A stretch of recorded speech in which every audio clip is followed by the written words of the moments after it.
मैं कम इन sir. Yes come in. नमस्ते sir. Nachiketa ji, Nachiketa, thank you sir.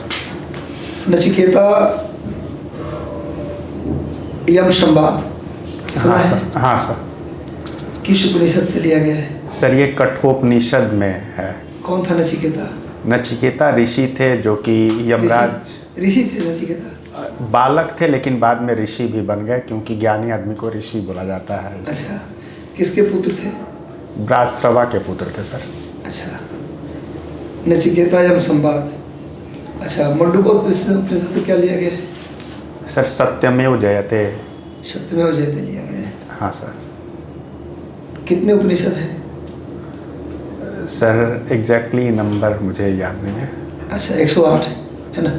हाँ सर। और एक मुगल काल में एक मुस्लिम विद्वान था जिसने उपनिषद का फारसी में अनुवाद किया था। कौन था? सर एग्जैक्टली नाम मुझे नहीं पता। दारा शिकोह। हाँ सर, औरंगजेब के भाई थे वो। औरंगजेब के भाई थे। हाँ सर। जिसने सिर-ए-अकबर नाम से हाँ सर। उपनिषदों का अनुवाद किया था। हाँ सर। बीटेक या सिविल इंजीनियरिंग में आपने? हाँ सर। अच्छा, एंथ्रोपोलॉजी ऑप्शनल है आपका? हाँ सर। NIT पटना से बीटेक है। अच्छा, एंथ्रोपोलॉजी विषय के अंतर्गत हम किसके विषय में पढ़ते हैं? सर जो ये एंथ्रोपोलॉजी सब्जेक्ट है ये ह्यूमन बीइंग को पढ़ने के लिए है। ये जो साइंस है, एंथ्रोपोलॉजी एक साइंस है जो कि ह्यूमन को कॉम्प्रिहेंसिवली स्टडी करता है, उसके बायोलॉजी, उसके सोसाइटी, उसके इवोल्यूशन, सभी चीज़ों को। अच्छा, ये जो आता है कि दिमागी क्षमता, हाँ इतना सीसी, इतना सीसी, तो सीसी क्या है? सर ये वॉल्यूम है दिमाग का। क्या होता है सीसी? मतलब क्यूबिक सेंटीमीटर। Cubic centimetre? हाँ confirm सर, है? इसको नापा जाता है। क्यूबिक सेंटीमीटर कंफर्म है? हाँ सर। क्यूबिक सेंटीमीटर तो नहीं कहा जाता उसको। ये बताइए कि वो दिमाग का मापा जाता है कि क्रेनियम का? ये सर क्रेनियम को नापा जाता है। तो वही ना, क्रेनियम का वॉल्यूम जो है। तो क्यूबिक सेंटीमीटर नहीं होता फिर उसका। अच्छा, कोई बात नहीं। एंथ्रोपोलॉजी विषय आपका है। मुझे बताइए कि धरती पर पहली बार मानव किस युग में आया था? जियोलॉजिकल हिस्ट्री पढ़ा है आपने? हाँ, युग। जियोलॉजिकल हिस्ट्री के हिसाब से बताइए। सर जो पृथ्वी पर मानव है वो लगभग 1.8 बिलियन ईयर्स पहले आया था। वो प्लीस्टोसीन आइस एज में, होलोसीन में आया था। होलोसीन में मानव पहली बार आया। हाँ सर। है ना? प्लीस्टोसीन में तो आइस एज था। हाँ। अच्छा, प्लीस्टोसीन में आइस एज का आपने नाम लिया। हाँ। उसको भी कई भागों में बांटते हैं। हाँ आइस सर। एज को भी उप भाग में हाँ सर। बांटते हैं, सब एज में बांटते हैं। बताइए कौन कौन सा? 4 भाग में बांटते हैं उसको। सर प्लीस्टोसीन, सर अभी वो अच्छा, याद नहीं है मुझे। गुंज, मिंडल, रीश, वुर्म, 4 पार्ट था उसका। हाँ सर। गुंज, मिंडल, रीश, वुर्म क्रम से था वो। हाँ सर। अच्छा, रेप्टाइल्स कब आया धरती पर? सर रेप्टाइल क्रिटेशियस पीरियड में सर। क्रिटेशियस में तो खत्म हो गया था। हाँ सर। लेकिन जुरासिक युग में, हाँ, तो ट्रियासिक जुरासिक में आया, क्रिटेशियस में समाप्त हुआ। हाँ। चलिए, नज़दीक पहुंच जा रहे हैं आप। अच्छा, अभी संसद में बहुत सारी घटनाक्रम हुआ है। हाँ सर। और 142 सांसदों का निलंबन हो गया। महुआ मोइत्रा उससे पहले चली गई। हाँ सर। डायरेक्ट एक्शन हो रहा है। हाँ सर। अपने ही लोगों पर। सांसद का एक्शन मतलब उतने जनता पर एक्शन। हाँ। किसी भी सांसद का एक्शन, उनके बोलने से रुकने पर एक्शन। हाँ सर। मतलब उतने जनता के प्रतिनिधि पर एक्शन, तो जनता पर एक्शन होगा, है ना? हाँ सर। कोई व्यक्ति नहीं होता, जनता का प्रतिनिधि होता है। हाँ वो सर। 142 की संख्या। हाँ सर। ये मुझे लगता है कि क्या हुआ, सही हुआ गलत हुआ आपके हिसाब से? 2 ही उत्तर देना है, बीच का आंसर नहीं देना है, सही या गलत। सर ये रूल्स और रेगुलेशन पर डिपेंड करता है कि क्या रूल्स। आपके अनुसार क्या है? मतलब रूल्स के अनुसार ही हुआ होगा, संसद के किसी न किसी नियम के अनुसार हुआ होगा। ये निलंबन तो नियम के अनुसार ही हुआ होगा, संसदीय कानून के प्रक्रिया के अनुसार ही इनका निलंबन हुआ है। हाँ सर। तो कानूनी तौर से तो सही है। हाँ सर। लेकिन आपको क्या लगता है? मैं आपसे ऐसे ही राय जानना चाहता कि भाई आपका क्या लगता है? सर इसका सीधा सीधा आंसर बहुत जटिल है। इतनी आसानी से इस पॉलिटिकल क्वेश्चन का आंसर मुश्किल है। नहीं मुझे मतलब आपको जैसे अपना फीलिंग, जैसे हम तो भाई बाहर बैठे हैं तो मुझे लगा कि उन सांसदों से दूसरे तरीके से ही पेश हुआ जा सकता था कि भाई एक बार लेटर लिखते कि आप इस तरह से स्पीकर के उसको घेराबंदी आप नहीं कर सकते, ऐसे करके जो हंगामा करते हैं आप, गृह मंत्री से जवाब ही तो मांग रहे थे, क्या मांग रहे थे, तो उसको दूसरा तरीका से भी पेश हो सकते थे हम, एकदम 142 सांसदों का निलंबन कर देना, उसी बीच में एक बिल पारित कर देना, दंड प्रक्रिया संहिता और भारतीय दंड संहिता को पारित कर देना। ये तो मुझे लगता है कि एक तरह से मुझे लगता है कि उसी का एक रास्ता निकाला जा रहा था कि भाई पास कर दीजिए बिल। सर डेमोक्रेसी में जो संवाद है ये तो हमेशा ओपन रहना चाहिए, और लेकिन जो रूल्स और रेगुलेशन है उसको भी फॉलो करना चाहिए, रूल ऑफ लॉ फॉलो करना चाहिए। हाँ ठीक है, लेकिन थोड़ा एक बार मौका मिलना चाहिए था। मतलब ये महुआ मोहित्रा है, वो भी एक क्वेश्चन है भाई आपसे कि उनको भी बोलने का मौका नहीं मिला, एक बार मौका देना चाहिए, सीधे निलंबन कर दिए। एक बार उनसे पूछा जाता है कि आपने पैसे लिए हैं, पैसा देकर क्वेश्चन, पैसा लेकर के क्वेश्चन पूछा है। हाँ सर। तो आप एक बार आपको हटाया जा रहा है एथिक्स कमेटी के, जानते हैं एथिक्स कमेटी क्या हाँ होता है? उसकी रिपोर्ट कहा कि भैया आपने पैसे लिए हैं, सवाल पूछने के लिए आपको निकाला जा रहा है, तो कुछ अपनी बात भी आप अपना पक्ष रखिए संसद में। हाँ लेकिन उनको मौका नहीं दिया गया। हाँ सर, मौका मिलना चाहिए था, मेरे हिसाब से नहीं मिलना चाहिए था। सर जो डेमोक्रेसी में वॉइस है वो तो सबको मिलना चाहिए, मौका मिलना चाहिए। हाँ। महुआ मित्रा को भी मौका मिलना चाहिए था। हाँ सर। ठीक है, ये अच्छी बात है, एक बार मौका हाँ मिले उनको। हाँ अपनी बात रखे, ठीक है वो गलत साबित हो गई तो अपने पक्ष में कुछ बात वो रखे कि मैं क्या की नहीं की, उसके बाद उनको हटा दिया जाता। हाँ 142 सांसदों को भी हटाया गया, तो कम से कम एक बार उनको हटाने से पहले एक बार उनको कहा जाता कि आप इस कारण बताओ, नोटिस भी जारी हो सकता था कि आप ऐसा क्यों कर रहे हैं। हाँ सो कॉज नोटिस जारी होना चाहिए था कि नहीं होना चाहिए था, उसके बाद उनको उन पर कार्रवाई होनी चाहिए थी। सीधे कार्रवाई कर देना। अच्छा, ये जो 3 कानून है, हाँ सर, इसके बारे में आपने पढ़ा है डिटेल या फिर सुना है केवल? सर पढ़ा है इनके बारे में। पढ़े हैं तो बताइए, भारतीय दंड संहिता, केवल दंड संहिता के बाद 3 कानून में चेंज हुआ है। हाँ सर। लेकिन दंड संहिता में क्या चेंज हुआ है थोड़ा बता दीजिए मुझे, क्या क्या चेंज हुआ? सर बहुत सारे पॉइंट्स तो नहीं पता है, बट कुछ पता है। हाँ, जो पता है बता दीजिए। एग्जैक्ट पॉइंट सुना हुआ पॉइंट नहीं, जो पढ़े वही बताइए। सर जैसे कि जो नया भारतीय दंड न्याय संहिता बना है उसके अंदर जो नहीं पढ़े हैं तब बताइए, तो कोई बात नहीं सर याद नहीं आ रहा है। अच्छा कोई बात नहीं, हर चीज़ याद हो भी जरूरी नहीं है। अच्छा, अभी देख रहे हैं कि बहुत इधर चला आ रहा है कि पहले मल्टीलैटरल ऑर्गेनाइजेशन होते थे, G20, G77, बहुत बड़े बड़े संस्थान हमारा नाम था बहुत पहले, अब 120 मेंबर उसके अंदर हैं। हाँ सर। उसके बाद अब देखा जा रहा है कि 4-4 लोग मेंबर एक ग्रुप बना रहे हैं, 4 लोग 3 लोग, हाँ छोटे छोटे बन रहे। इसका क्या वजह मानते हैं? सर जो ये वर्ल्ड ऑर्डर है वो फिर से चेंज कर रहा है। लिबरलिज्म के बाद जब 1990s में लिबरलिज्म था तो ये सब ऑर्गेनाइजेशन फ्लरिश कर रहे थे क्योंकि ग्लोबलाइजेशन भी बढ़ रहा था। लेकिन आजकल के जब दौर में देखा जा रहा है तो लोगों जो अलग अलग देश हैं उनमें प्रोटेक्शनिज्म बढ़ रहा है अपने देश को लेकर के।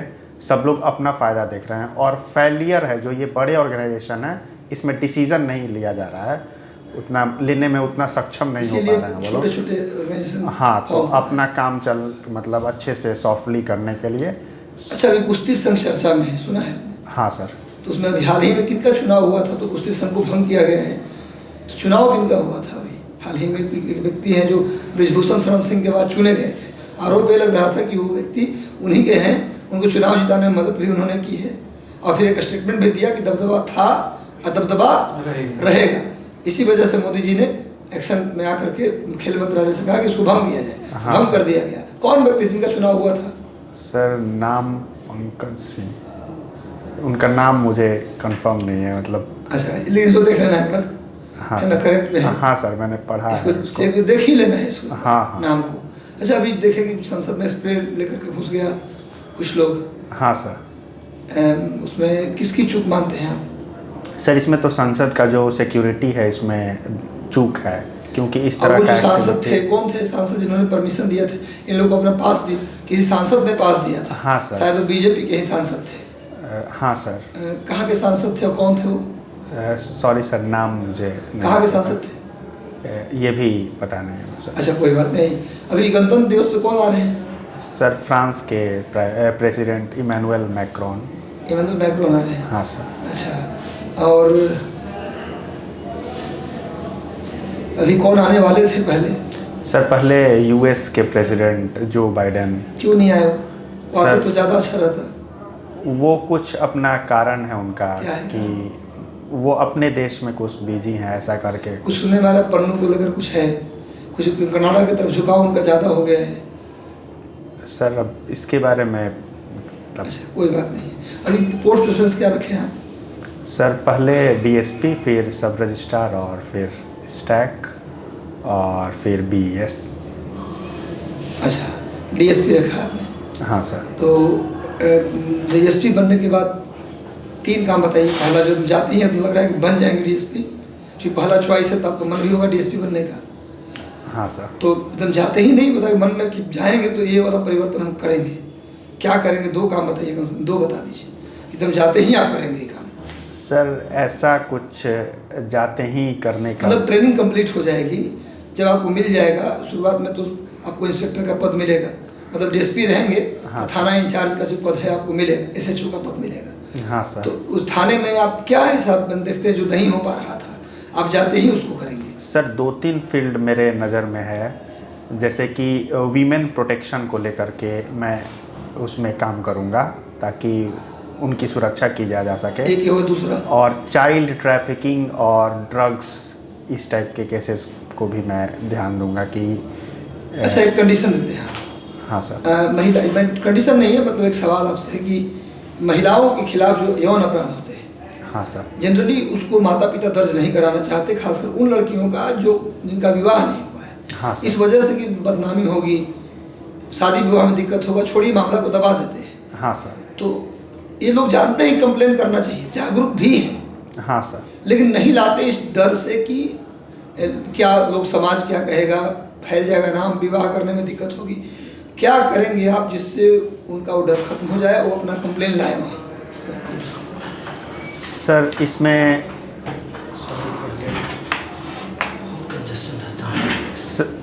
सर इस फील्ड में सबसे पहले तो अवेयरनेस सबसे अवेयरनेस अवेयर है, वो जानते हैं कंप्लेन करना चाहिए, सर लेकिन इसमें इस वजह से कंप्लेन नहीं कर रहे हैं कि उनकी बदनामी होगी।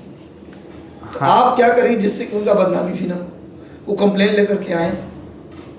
इसमें सर गांव के प्रधान और जो हेड होते हैं उनका हेल्प लिया जा सकता है, ताकि वो उनको समझाएं कि इस तरह का अपराध गलत है। मेरे समझ में आया हुआ है, बस डर ये है कि बदनामी हो जाएगी। प्रधान को समझाने से क्या होगा, लोग जानेंगे, फिर बाद में कहेंगे इस तरह की भाई घटना घटा है, लड़की के साथ हम विवाह नहीं करेंगे, सामाजिक बदनामी होगी। इस बदनामी से भी बच जाना है। सर अगर इस बदनामी से तभी बचाया जा सकता है जब पूरा समाज औरत को उस दृष्टि से ना देखे कि अगर वो, तो इसके लिए फिर लंबा प्रोसेस है ना, उसकी मानसिकता बदलनी पड़ेगी, सोच हाँ। बदलना पड़ेगा। तत्काल ये भी तो कर सकते हैं आप कि उसको आप एक ऑनलाइन कंप्लेन मंगवा सकते हैं। इस तरह कंप्लेन पर आप तुरंत रिएक्शन करें, उसके नाम को गुप्त रखा जाए, हाँ या सर, कोई ये ऐसा एक बॉक्स बना दें उन महिलाओं के लिए जो इस तरह के पीड़िता हैं, उस बॉक्स में अपना कंप्लेन डालें, उनका नाम गुप्त रखा जाएगा, और जिस अपराधी के खिलाफ कंप्लेन है सीधे उस अपराधी पर वो उठा लिया जाएगा वहाँ से। हाँ सर ये ऐसा भी किया जा सकता है। ऐसा करने से उनका सम्मान भी बचेगा, हाँ सर। और वो डरेंगे भी नहीं, आएगा कंप्लेन। हाँ अब सर। एक समाज की सोच तो आप बदल नहीं सकते। नहीं सर। और जागरूक तुम पहले ही बोलते को जागरूक हैं, हाँ वो सर। जानते हैं कंप्लेन करना चाहिए, हाँ सर। पुलिस स्टेशन में उनको पता है, हाँ सर। बस इस वजह से नहीं आ रहे कि सम्मान का खतरा है। हाँ तो ये काम सबसे इम्पोर्टेंट हो सकता है जो आप बता सकते थे हाँ। तत्काल, ये है ना, हाँ सर। ये चीज़ है। अच्छा, कम्युनिटी पुलिसिंग क्या होता है? सर कम्युनिटी पुलिसिंग में लोग मिलकर, जो कम्युनिटी के लोग हैं वो डिसाइड करते हैं कि अपराध ना हो, और अवेयरनेस भी फैलाते हैं, और कम्युनिटी पनिशमेंट भी इसमें होता है, जैसे समाज से बाहर निकाल देना या इस तरह का चीज़। रोहतास घर है आपका? हाँ सर। रोहतास की कोई विशेषता बताइए। सर हिस्टोरिकल इसका विशेषता है कि शेर शाह सूरी सासाराम के रूलर थे जिन्होंने हुमायूं को हराया था। और रोहतास कुछ डेमोग्राफिक क्या बोलते हैं उसको, डेमोग्राफी में कुछ है उसका? सर लिटरेसी रेट सबसे ज़्यादा है बिहार में रोहतास डिस्ट्रिक्ट का, अच्छा। और इकोनॉमिक इम्पोर्टेंस भी है रोहतास डिस्ट्रिक्ट का। वहाँ पर limestone industry, cement industry flourish करता है, साथ ही में इरिगेशन सिस्टम भी सबसे बेहतर है बिहार में वहाँ। ठीक है।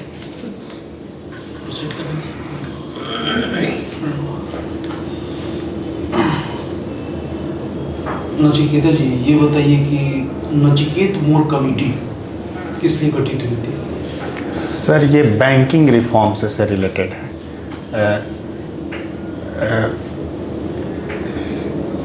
एसएचजीज या बैंकिंग रिफॉर्म से रिलेटेड है एग्जैक्टली। और उनके जो रिकमेंडेशंस थे, उस रिकमेंडेशंस के बाद एक बैंकिंग क्षेत्र में एक नया माने इनोवेशन थी वो। सॉरी सर, इसके बारे में पता नहीं। अच्छा, नतूफी संस्कृति क्या है? नतूफी, sorry sir.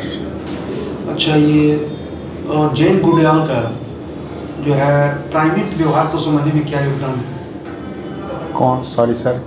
Jane Goodall. Jane Goodall, yes sir. Sir वो जो हैं वो चिंपैंजीज पे रिसर्च करने में जानी जाती हैं उनको, और वो चिंपैंजीज के इमोशंस को ह्यूमन इमोशन से कंपेयर करती हैं, और ये मतलब उनके सोसाइटीज़ पर भी रिसर्च करती हैं कि जो मैन है वो अकेला सोशल एनिमल नहीं है, बल्कि चिंपैंजीज का भी अपना फैमिली होता है, उनके भी इंस्टीट्यूशंस होते हैं, यहाँ तक कि उनका मैरिज का भी इंस्टीट्यूशन है। तो इस तरह से वो रिसर्च की हुई हैं। अभी ये आज का दिन जो है एक बहुत ही इतिहास में, हमारे भारतीय इतिहास में इम्पोर्टेंट दिन है, ठीक है? तो आज के इतिहास का कोई मतलब घटना बताइए। Sorry sir. आज 26 दिसंबर है। 26 दिसंबर का एक कोई इम्पोर्टेंस? Sorry sir.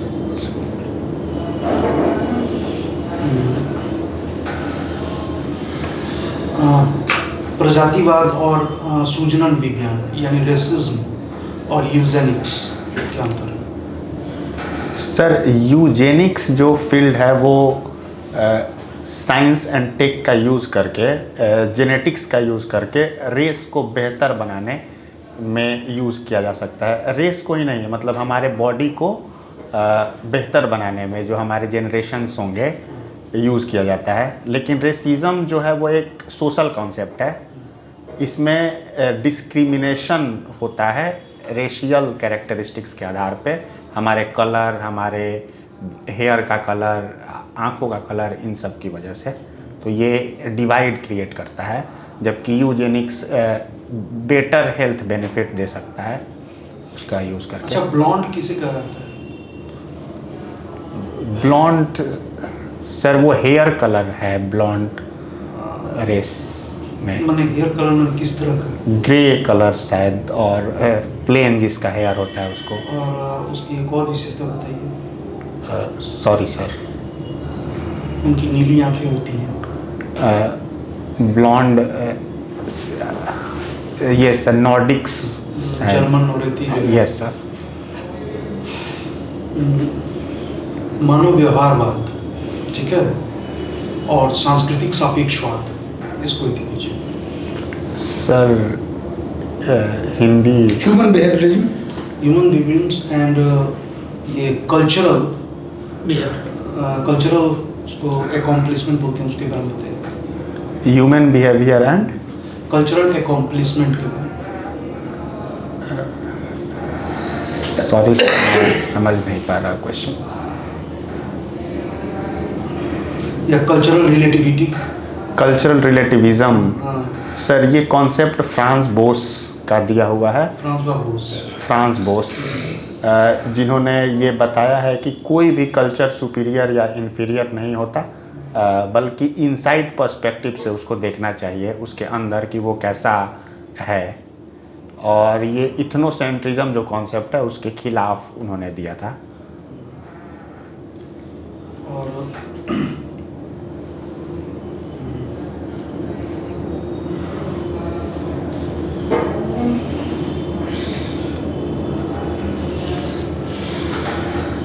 रोहतासगढ़, हाँ सर। उसके बारे में बताइए कुछ। सर ये एक फोर्ट है जो कि रोहतास में है, और इसका फीचर सर पता नहीं। अभी एक जिले के डीएम ने जो है अपनी पत्नी का जो प्रसूति थी एक सरकारी हॉस्पिटल में करा के एक रिकॉर्ड ने एक आयाम स्थापित किया। कौन से जिले के डीएम थे? सॉरी सर, मुझे इसके बारे में जानकारी नहीं। वो आप ही के जिले के डीएम थे? Yes sir. ठीक है। Yes sir.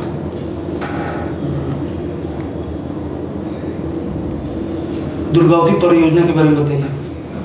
सर ये डैम प्रोजेक्ट है जो कि दुर्गावती नदी जो कि रोहतास और कैमूर से फ्लो करती है उस पर बनाया जा रहा है। बहुत दिनों तक ये मतलब एक ठंडे बस्ते में औरती में रही। इवन राज्य सरकार के द्वारा कहा गया कि केंद्र सरकार के द्वारा कोल लिंकेज नहीं देने से जो है लंबे समय तक वो मैंने थी रहा। हाँ सर। सर कि जो सेंट्रल गवर्नमेंट है वो काफ़ी सारे फंड्स जो 15th फिनांस कमीशन ने रिकमेंड किए थे इंफ्रास्ट्रक्चर के लिए, वो अभी तक बिहार सरकार को दिया नहीं है, जिसके बारे में यहाँ के जो सीएम है वो कई बार लेटर भी लिख चुके हैं ताकि इंफ्रास्ट्रक्चर प्रोजेक्ट्स को और भी तेज़ी से बिहार में बढ़ाने की ज़रूरत है। खुर्द, बेट, कलान, ये सब क्या है? Sorry sir. कुछ है वेस्ट एशिया से जुड़ा हुआ है क्या? खुर्द खुर्द, बेट, फिर उसके बाद चौस। कुछ गेस कीजिए। भौगोलिक एरिया से संबंधित है। सर ये ट्राइब्स हैं। नहीं, चौर का निर्माण होता है उसके बाद। कुछ चौरों कुछ है। तटबंध लेवी खुर्द। वेटलैंड क्या होता है? सर वेटलैंड जो होता है वो पानी का जमाव जहाँ पर होता है उसको वेटलैंड कहते हैं, और उसमें बिहार का सबसे बड़ा वेटलैंड कौन सा है? सर कंवर झील। बैडमिंटन में जो अभी ओलंपिक पदक विजेता कौन बना है 2020 के Tokyo Olympic? Sir PV Sindhu. Tokyo विजेता मतलब गोल्ड? Sir Carolina marine. कहाँ की हूँ? स्पेन। बताइएगा उसका सीरीज कैसे वो खेला जाता है?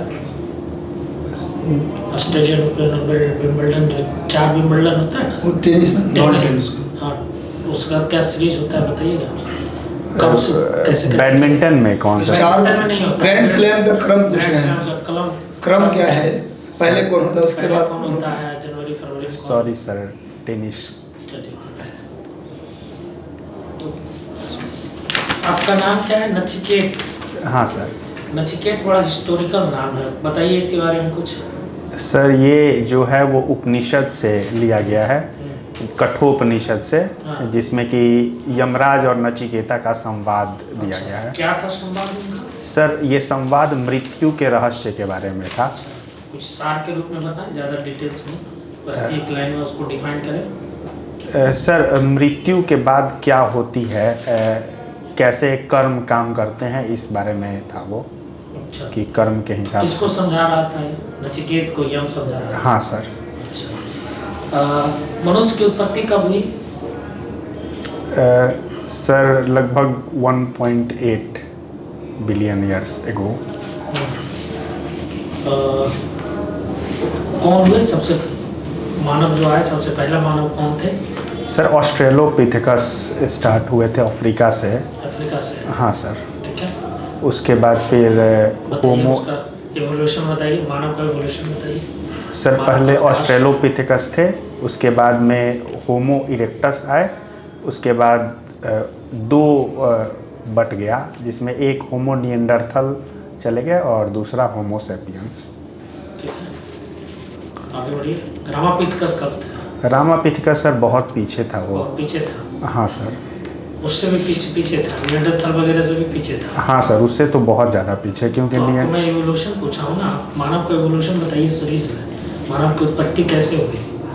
स्टार्टिंग से हाँ सीरीज में बताइए कैसे कैसे सभी उत्पन्न हुए। सर रामापिथिकस शिवापिथिकस पहले था, उसके बाद गुरिल्ला, चिंपैंजीज और ओरंगुटन है।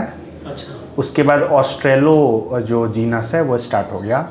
मॉडर्न मानव कब आया? Modern man 10,000 years ago. अच्छा, कौन सा ईरा था वो? सर ईरा जो कैम्ब्रियन नहीं है, ये अभी जो चल रहा है होलोसिन इपॉक था वो। होलोसिन था। हाँ सर। अच्छा, चलिए ये बताइए कि मानव का पहचान जो होता है वो किससे करते हैं हम लोग? मानव का पहचान, मानव का पहचान है ना, रामापिथेकस है या फिर निएंडरथल है ना, द्रविडियन है, आर्यन है, जब रेस से। रेसेस का अभी कुछ देर पहले आपने सर को भी बताया था। हाँ सर। नीला आपको बताया, तो क्या आधार है इसका?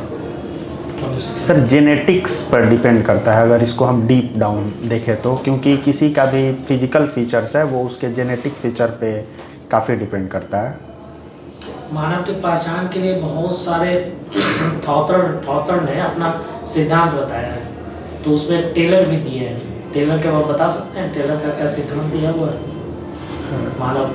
सॉरी सर, नहीं, टेलर कल्चरल में मैंने हाँ टेलर दिए हैं कि मानव की कैसे पहचान कर सकते हैं हम लोग।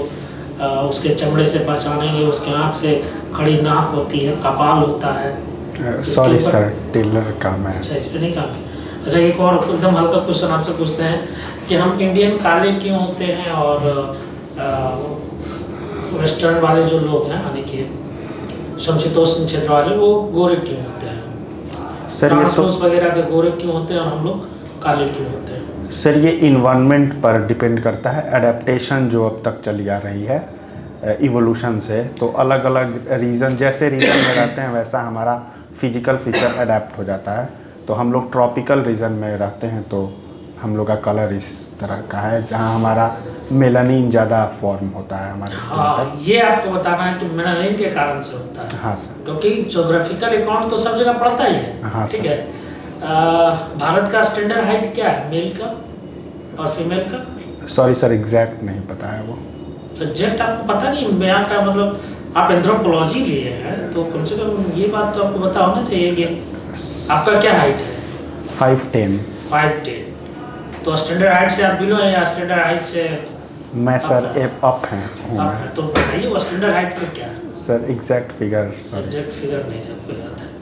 चलिए, आपने रीडिंग लिखा है नॉन फिक्शन बुक्स। ये नॉन फिक्शन बुक में क्या क्या आता है? Sir non fiction book basically real life और रियल एक्सपीरियंसेस पर बेस्ड होते हैं। ये कहानी जो होता है वो रियलिटी पर बेस्ड है एक्चुअली में। तो अभी हाल फिलहाल आपने पढ़ा है कोई? हाँ सर। क्या पढ़ा है? अभी मैंने बुक पढ़ा है 21 lessons for 21st century, Yuval Noah Harari की बुक है। उसका सार बताइए एक लाइन में। सर उस बुक में जो 21st सेंचुरी में होने वाले चैलेंजेस हैं, जो इमीडिएट चैलेंजेस हैं उसके बारे में बताया गया है। जैसे कि ठीक है। आप अभी एक बात बोल रहे हैं कि 21st में बहुत सारे चैलेंजेस आते हैं। आपने एंथ्रोपोलॉजी भी पढ़ा है। अभी हमारे समाज में डोमेस्टिक वायलेंस हो रहा है, पहले आप मुझे बताइए डोमेस्टिक वायलेंस क्या होता है? सर डोमेस्टिक वायलेंस जो महिलाओं पर, घरेलू हिंसा। हाँ, घर में उनके अत्याचार तो होता ये है। डोमेस्टिक वायलेंस में सिर्फ महिला को ही जोड़ा जा सकता है, पुरुष नहीं होता है क्या? महिलाएं पुरुष को नहीं मारती हैं?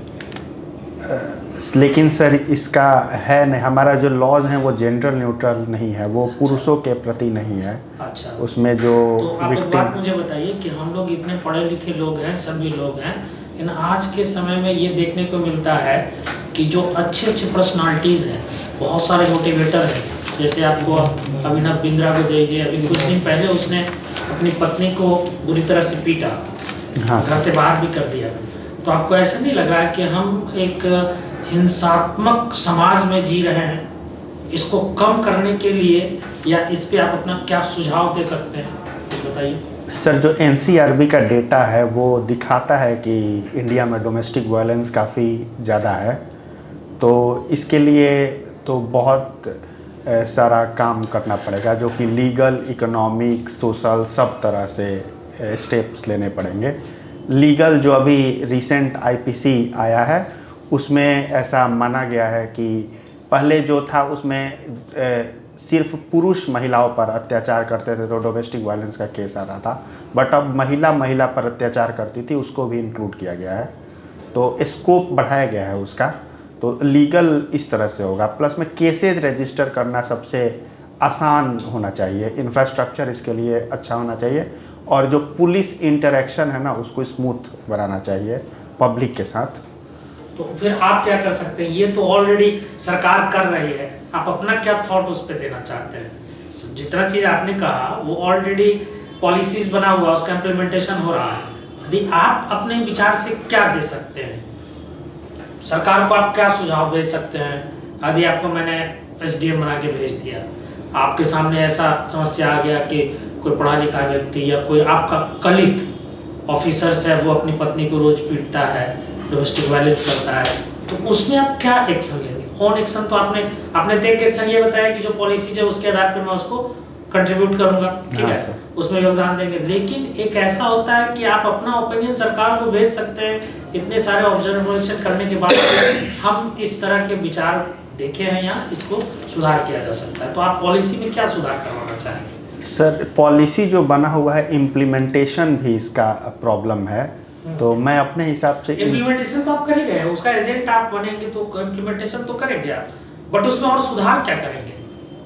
सर सोशल अवेयरनेस फैलाएंगे ज़्यादा ताकि डोमेस्टिक वायलेंस ना हो, और इसके लिए तो एजुकेशन इम्पॉर्टेंट है, बट एजुकेशन सिर्फ नॉर्मली बुकिश एजुकेशन नहीं बल्कि मोरल एजुकेशन इम्पॉर्टेंट है यहाँ पर, ताकि लोग खुद ही डोमेस्टिक वायलेंस ना करें और जो महिलाएं हैं उनको बराबरी का हक दें और इस तरह की वायलेंस से बचें, तो इस तरह से। ठीक है। फादर ऑफ एंथ्रोपोलॉजी किन्हें कहा जाता है? Sir father of anthropology E.B. Tylor. ठीक है सर। ठीक है नचिकेत जी, आपका ठीक है सर।